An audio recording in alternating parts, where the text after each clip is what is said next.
بسم اللہ الرحمن الرحیم۔ السلام علیکم۔ امید ہے سب خیریت سے ہوں گے، خوش باش ہوں گے اور ایمان کی بہترین حالت میں ہوں گے۔ جی جناب، تو میں ہوں لائبہ ناصر اور میں حاضر ہوں جانے ادا کی ایک نئی قسط کے ساتھ۔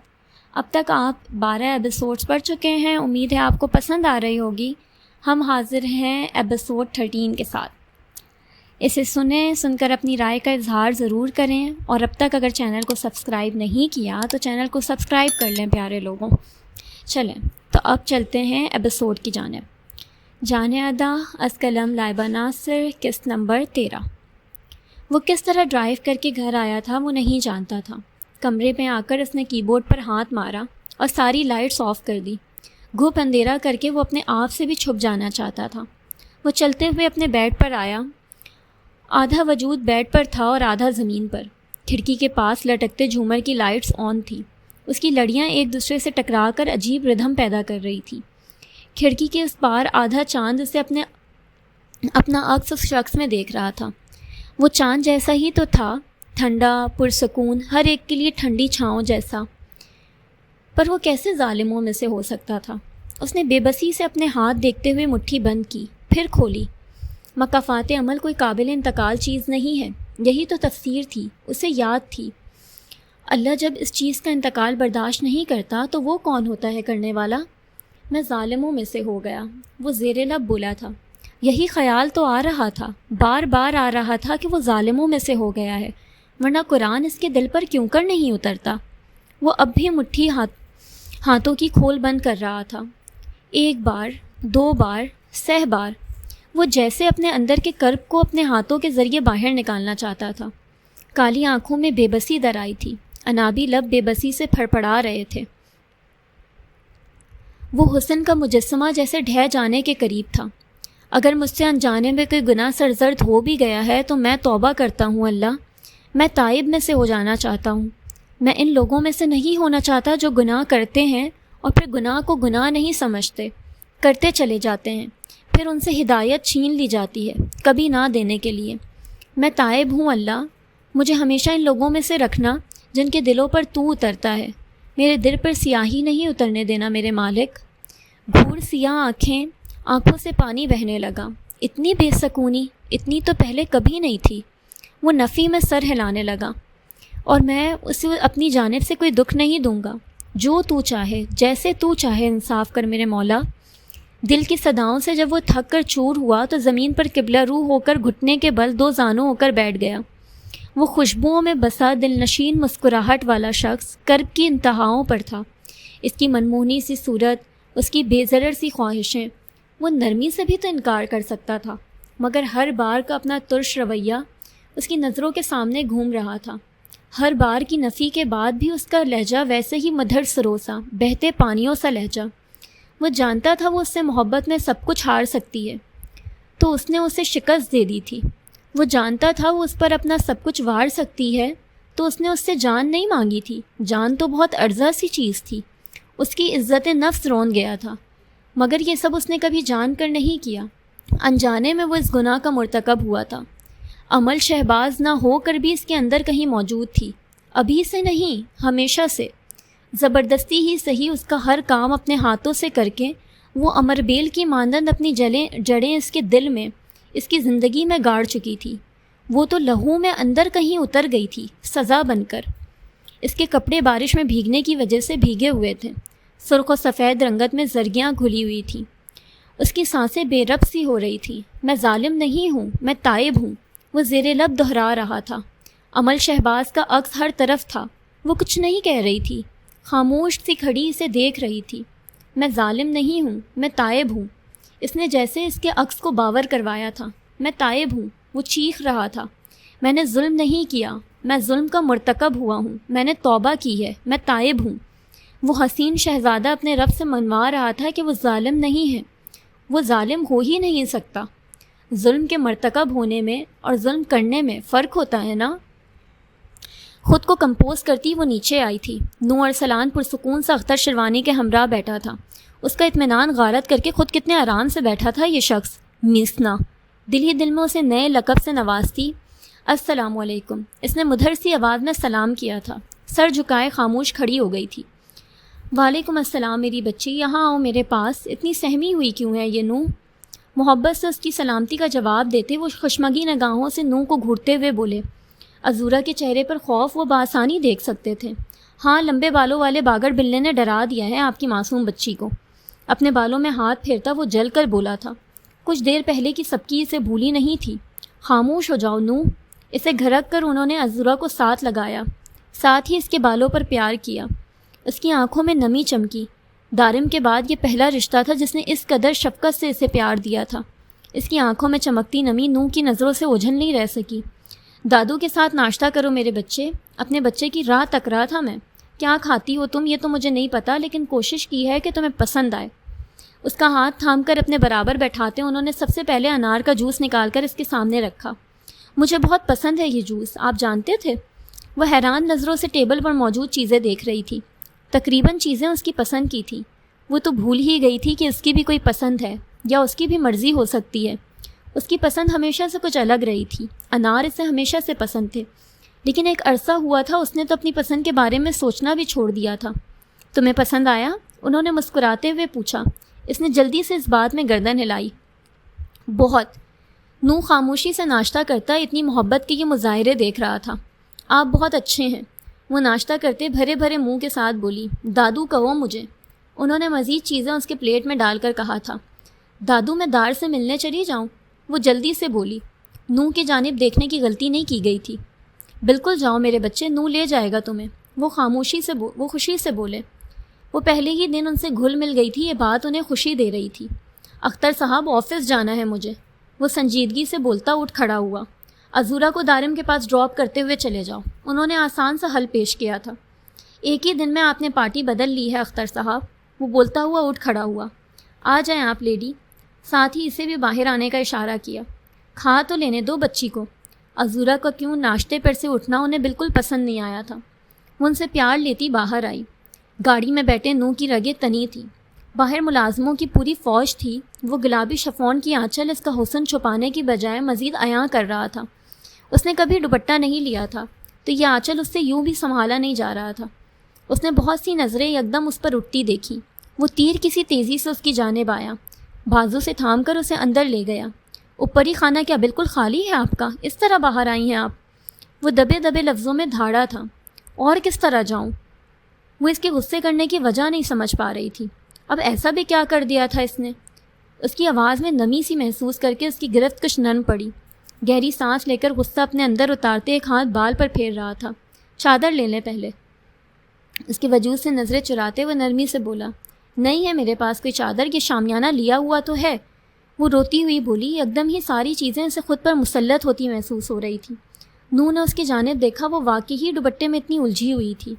عزورہ، آپ پر جتنی نظریں اٹھیں گی اس کا گناہ صرف آپ کے نہیں میرے بھی اعمال نامے میں لکھا جائے گا، اور میں اتنا بے غیرت نہیں ہوا ہوں کہ اپنی عزت یوں لوگوں کے سامنے دعوت نظارہ دینے کے لیے پیش کر دوں۔ آپ کو دیکھنے کا، محسوس کرنے کا حق صرف نو ارسلان کے پاس ہے۔ کوئی اور نگاہوں سے بھی چھوئے مجھے اچھا نہیں لگے گا۔ اب کی بار اس کا انداز نرم تھا۔ انگوٹھے سے اس کے آنسو صاف کرتا وہ سنجیدگی سے بول رہا تھا۔ میرے پاس کبھی بھی نہیں تھی، مجھے پہننا ہی نہیں آتا۔ وہ آہستہ سے بولی۔ گاڑی میں بیٹھے میں آتا ہوں، شیشے اٹھا لیجئے گا۔ اس کے نرم لہجے میں کہنے پر وہ سمجھنے کے سے انداز میں سر ہلاتی گاڑی کی جانب بڑھی تھی۔ کچھ دیر میں ہاتھوں میں خوبصورت سی سفید اور سیاہ رنگ کی چادر لیے آیا تھا۔ ڈرائیونگ سیٹ میں بیٹھ کر اس نے اس کا رخ اپنی جانب کرتے چادر سے اس کا وجود ڈھانپ دیا تھا۔ عزورہ نے حیرانی سے دیکھا۔ وہ حیران تھی۔ شہباز نے تو ہمیشہ اسے دوپٹے، چادر جیسی چیزوں سے دور رکھا تھا۔ وہ تو فخر سے اپنے دوست احباب میں اس کا خوبصورت وجود دکھاتا تھا، لوگوں کی آنکھوں میں اس کے لیے ستائش محسوس کر کے خوش ہوتا تھا۔ نو ارسلان اسے چھپانا چاہتا تھا کسی قیمتی چیز کی مانند۔ یہ میری ماما کی ہے۔ چادر میں دمکتا چہرہ دیکھتا وہ آہستگی سے بولا۔ اس کی آنکھوں میں حزن تھا، ملال تھا۔ عزورہ نے الجھ کر اسے دیکھا۔ آپ اسے استعمال کریں گی؟ وہ اس سے پوچھ رہا تھا۔ نہ جانے اس کے لہجے میں ایسا کیا تھا، اس نے بے اختیار اس بات میں گردن ہلائی۔ عشق تو وہ ہے جو عاشق کو دشت نینوا میں لا کر شدت پیاس سے میزبانی کرے اور بدلے میں لہو مانگے۔ وہ اس کے لمبے بالوں کو 3 تہوں میں لپیٹے چٹیے کی شکل دے رہا تھا۔ وہ آنکھوں میں محبت کا جہاں آباد کیے آئینے میں نظر آتے ان دونوں کے عکس کو دیکھ رہی تھی۔ اس کے لمبے بال ہاتھوں میں لیے وہ نرمی سے چھوتے محبت سے سوار رہے تھے۔ عشق تو وہ ہے جو صحرا میں اپنے عاشق کے دل کے ٹکڑوں سے اپنی ویرانیاں آباد کرے۔ پروفیسر صاحب آپ لیٹ ہو جائیں گے یونیورسٹی کے لیے۔ انہیں اپنے بالوں سے کھیلتے دیکھ وہ شائستگی سے بولی، کوئی لیٹ نہیں ہوتے ہم، ایک دن آپ کے بال میں نہیں سنواروں تو آپ حشر کر لیتی ہیں بالوں کا۔ وہ اب نرمی سے اس کے چہرے پر کریم لگا رہے تھے۔ وہ آنکھیں میچے ان کی انگلیوں کا لمس محسوس کر رہی تھی۔ ہیڈ اسکارف پہنا کر اسٹالر چہرے کی گرد لپیٹتے وہ اس حسین عورت کی جانب دیکھ رہے تھے جسے انہوں نے ٹوٹ کر چاہا تھا۔ عشق تو وہ ہے جو اپنی آتش سے قلب عاشق میں بے قراری کو شاد رکھتے، ایک چنگاری کو سلگتا رکھے۔ اس کی ویل چیئر پر رکھے پیروں کو ہاتھوں میں لیے نرمی سے اسے جوتے پہنا رہے تھے۔ وہ مردوں کی اس قسم میں سے تھے جو بیوی کی خدمت کرنا اپنی شان کے خلاف نہیں گردانتے۔ ایک عرصے سے یہ شخص اس کی اسی طرح خدمت کر رہا تھا اور کرتا جا رہا تھا۔ وہ تھک جاتی تھی اسے اس طرح دیکھ کر، مگر وہ اس سے محبت کرتے تھکتے نہیں تھے۔ جمال مجھے آرگنائزیشن ڈراپ کر دیں، وہ محبت سے انہیں تکتی ہوئی بولی۔ جو حکم، وہ ہنستے ہوئے بولے تو وہ بھی ہنس دی۔ وہ نو کے ہمراہ ہاسپٹل گئی تھی۔ وہاں دارم کی غیر موجودگی سن کر اسے حیرت ہوئی۔ وہ جانتی تھی دار کبھی ہاسپٹل سے آف نہیں لیتا۔ اس کے رونے پر نو اسے فلیٹ لے آیا جہاں دارم رہائش پذیر تھا۔ وہ نو کو دروازے پر چھوڑ کر ہی خود بھاگتی ہوئی اندر آئی تھی۔ وہ اسے بے مروت کا لقب دیتا خود اس کے پیچھے آیا۔ کمرے کا دروازہ لاک نہیں تھا، ہلکا سا دھکیلنے پر ہی کھلتا چلا گیا۔ وہ اندر داخل ہوئی تو اسے غیر معمولی پن کا احساس ہوا۔ کمرے میں ملگجا سا اندھیرا تھا، بیڈ سے نیچے کشن یہاں وہاں بکھرے ہوئے تھے۔ وہ آدھا بیڈ پر تھا اور آدھا دھر کارپٹ پر، جوتے پہنوس پیروں میں موجود تھے۔ مدھم سی روشنی میں اس کا چہرہ واضح نظر آ رہا تھا۔ دار کیا ہوا ہے تمہیں؟ وہ سرحد سے اس کے قریب آئی تھی، چادر ڈھلک کر شانوں پر آ گئی۔ شکن آلود بھیگے کپڑے، نم آنکھوں جو بے تحاشا سوجی ہوئی تھیں، حلیہ بکھرا سا۔ اس کا دل کٹ کر رہ گیا تھا اسے اس حالت میں دیکھ کر۔ دار پلیز مجھے دیکھو، مجھ سے بات کرو نا، نو پلیز میرے دار کو ٹھیک کر دیں۔ وہ روتی ہوئی اس کے گال تھپ تھپا رہی تھی، کبھی اس کے ہاتھ آنکھوں سے لگاتی اسے آواز دے رہی تھی۔ ایک ہی تو رشتہ تھا اس کے پاس، اس کا دار، وہ اس حال میں کیسے آ گیا تھا؟ نو نے لب باہم پیوست کیے ایک نظر کمرے کی حالت پر ڈالی، دوسری نگاہ ہوش و حواس سے بیگانہ دارم اصفہان پر۔ ضرور کوئی بڑی بات ہوئی تھی، ورنہ دارم مضبوط اعصاب کا شخص ہے، وہ جانتا تھا۔ اسے اس سے کوئی دلی وابستگی نہیں تھی، لیکن وہ اپنی بیوی کو کسی کے لیے بھی اس طرح تڑپ کر روتے نہیں دیکھ سکتا تھا۔ جب کارپٹ پر بیٹھی دارم کے جوتے کھول رہی تھی، اس کے رگ و پے میں غصہ سرایت کر گیا۔ پیچھے ہٹیں آپ، میں دیکھتا ہوں۔ اسے اس تیزی سے ان کے قریب آیا جیسے دارم کوئی اچھوت شے ہو۔ جس نے کبھی ملازموں کو بھی جوتے چھونے نہیں دیا تھا، وہ کیسے اپنی بیوی کو کسی کے قدموں میں بیٹھے دیکھ سکتا تھا؟ عذورا نے دکھ اور جھنجھلاہٹ سے اس کی جانب دیکھا۔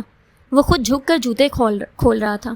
عذورا کو دور ہونے کا کہہ کر اس نے اس کی شرٹ کے اوپری بٹن بھی کھول دیے تھے۔ اس کا جسم آگ کی مانند تپ رہا تھا۔ نوح نے کان قریب کر کے سنا، وہ مسلسل کچھ بول رہا تھا۔ میں ظالموں میں سے نہیں ہوں، میں تائب ہوں۔ اس نے سمجھنے کے سے انداز میں سر ہلایا۔ کسی بات کو اس قدر خود پر سوار کر کیسے کر لیتے ہیں یہ بہن بھائی؟ وہ زیر لب بولا تھا۔ وہ عذورا کی طرح پریشان نہیں تھا، اب بھی پرسکون انداز میں دارم کو ہوش میں لانے کی تدبیر کر رہا تھا۔ دارم پرسکون ہو جاؤ، اس کے قریب بیٹھا وہ نرمی سے بولا۔ وہ نیم بے ہوشی میں پوری بات اسے بتا رہا تھا۔ اور اللہ پر بھروسہ رکھو، اس نے اس کے کانوں کے قریب پڑھا۔ عذورا خاموش کھڑی اسے دیکھ رہی تھی۔ یہ شخص بہت انپریڈکٹیبل تھا، کس وقت کیا کر جاتا، اور کام بنانے کے لیے اللہ ہی کافی ہے۔ وہ اب بھی پڑھ رہا تھا۔ تمہارے دل پر قرآن نہیں اترتا تو وہ باتیں بھی تمہارے دل پر نہیں اترتی دارم۔ جو ظالموں میں سے ہو جائے انہیں پھر ہدایت نہیں ملتی، وہ توبہ نہیں کرتے۔ وہ دھیرے دھیرے بولتا اسے پرسکون کر چکا تھا۔ عذورا خاموش کھڑی یہ منظر دیکھ رہی تھی۔ یہ پہلی بار تھا جب نو ارسلان اسے اچھا لگا تھا، بہت اچھا۔ کچھ دیر کے بعد وہ آنکھیں کھولتا اٹھ بیٹھا۔ نو اور عذورا کو یوں دیکھ کر اس نے حیرانی سے ارد گرد دیکھا۔ دار کیا ہوا ہے تمہیں؟ وہ تیزی سے اس کے پاس آئی تھی، اس کے ساتھ لگی روتی ہوئی۔ نو نے ناپسندیدگی سے ان کی جانب دیکھا۔ جو بھی ہو، دارم اصفہان کے قریب اس طرح اس کا جانا اسے پسند نہیں تھا۔ دارم بھی اس کی نظروں کی تحریر سمجھ گیا تھا۔ اب عذورا کا اس کے ساتھ ایک حد تک فاصلہ رکھنا ضروری تھا۔ میں ٹھیک ہوں عذور، شاید بارش میں بھیگ گیا تھا۔ نظریں چراتا وہ نرمی سے بولا، ساتھ ہی غیر محسوس انداز میں اسے کچھ دور کیا تھا۔ ہاں، نون نے تمہاری ہیلپ کی، تم تو بھیگے کپڑوں میں پڑے تھے، اتنا تیز بخار بھی ہو رہا تھا تمہیں۔ ایک دم نے تم نے یہ کیا کیا ہے؟ وہ بڑی بوڑھیوں کی طرح اسے ڈپٹ رہی تھی۔ دارم اس کے انداز پر مسکرا اٹھا۔ نوح کی جانب دیکھا جو یوں بے نیاز بنا کھڑا تھا جیسے وہاں موجود ہی نہ ہو۔ شکریہ میری مدد کے لیے بھی اور میری عضو کا خیال رکھنے کے لیے بھی۔ پہلی بار دارم نے نرمی سے اس سے بات کی تھی۔ عضو کا نکھرا نکھرا سراپا اس بات کی گواہی دے رہا تھا کہ نوح ارسلان نے اس کے ساتھ کوئی ناروا سلوک نہیں کیا۔ میری بیوی تمہارے لیے بہت رو رہی تھی تو مجھے کرنی پڑی تمہاری مدد۔ وہ بیوی پر زور دے کر بولتا عضو کو بازو سے تھام کر غیر محسوس انداز میں اس سے کچھ دور کر گیا تھا۔ میرے علاوہ کوئی تھا نہیں اس کی زندگی میں، اس لیے حساس ہے میرے لیے، اور کوئی بات نہیں ہے۔ اس نے اپنے تہس تک بات پہنچا دی تھی، وہ بھی سر ہلا گیا۔ عزورہ کو تمہارے پاس ہی چھوڑ کر جا رہا ہوں، شام تک پک کر لوں گا۔ یہ تمہارے ساتھ ٹائم اسپینڈ کرنا چاہ رہی تھی۔ اس کا انداز سادہ سا تھا۔ اس سے پہلے ہی دیر ہو رہی تھی، لیکن دارم کی اس وقت جو حالت تھی وہ عزورہ کو اکیلے نہیں چھوڑ سکتا تھا، اس لیے ٹھہرنا پڑا۔ عزورہ ایک بار پھر دارم کے پاس آ گئی۔ نوح نے گہری سانس لی۔ اسے وقت لگنا تھا اپنے اور دارم کے درمیان فیصلہ رکھنے میں۔ اور تم خود تھوڑا کم سوچا کرو صالح صاحب، کوئی اتنی آسانی سے ظالموں میں سے نہیں ہو جاتا۔ اس کے لیے توبہ کا در خود پر بند کرنا پڑتا ہے۔ اتنا بڑا گناہ نہیں کیا تم نے کہ توبہ کا در تم پر بند ہو جاتا۔ اللہ اتنی سی بات پر قرآن نہیں چھینتا، اس کے لیے دل پر سیاہی کی مہر لگانی پڑتی ہے۔ تم ابھی اس سے محفوظ ہو، بار بار توبہ کر کے پھر سے اس کے چاہنے والوں میں شمار ہو سکتے ہو۔ وہ طمانیت سے کہہ کر رکا نہیں تھا، عزورہ پر ایک نظر ڈال کر کمرے سے نکل گیا تھا۔ جی جناب، تو یہ تھی ایپیسوڈ 13۔ امید ہے آپ کو پسند آئی ہوگی۔ پسند آئی ہو تو اپنی رائے کا اظہار ضرور کریں۔ کون سا کپل اچھا لگ رہا ہے، عزورہ اور نوح کا، اور دارم اور عمل کے کپل کے ساتھ آگے کیا ہونے والا ہے، اپنے اندازے بھی ضرور بتائیں۔ خوش رہیں پیارے لوگوں۔